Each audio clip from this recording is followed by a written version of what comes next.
Africa के विशाल मैदानों में जहां सूरज की गर्मी रेत को तपाने लगती है, वहीं पर छाया है एक नाम, नामा।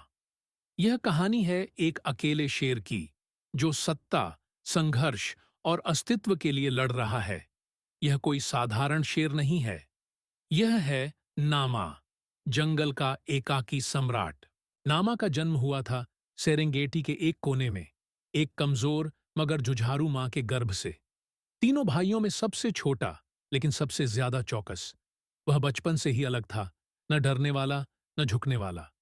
पर जंगल में बचपन लंबे समय तक नहीं टिकते। मां को शिकारियों ने मार दिया, भाई बिखर गए, नामा अकेला रह गया। अकेलेपन ने उसे तोड़ा नहीं, तराशा। दिनों तक बिना शिकार, महीनों तक बिना झुंड।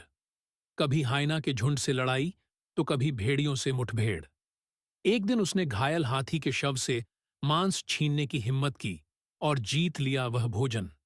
नामा धीरे धीरे जंगल के उस हिस्से में जाना जाने लगा जहां से हर कोई डरता था। अब नामा बड़ा हो चुका था, एक पूर्ण विकसित नर शेर, जिसकी आंखों में न थकान थी, न झुकाव। जंगल का राजा बनने के लिए उसे एक और सम्राट को हराना था, रगास, जो 6 साल से इस क्षेत्र का स्वामी था। लड़ाई हुई, लंबी, खून से सनी।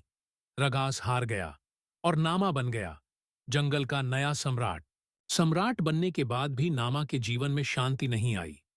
उसने एक शेरनी, लूना से मेलजोल किया। लूना ने नामा को सिर्फ साथी नहीं, एक पिता भी बनाया। 3 बच्चे हुए और नामा को पहली बार डर लगा, डर खोने का।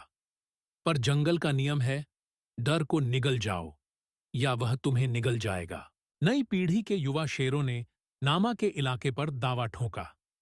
3 जवान शेर, ताकतवर, तेज, लेकिन अनुभवहीन। नामा ने एक एक को पछाड़ा, लेकिन तीसरे के साथ कुछ टूट गया। नामा घायल हुआ, पर हारा नहीं।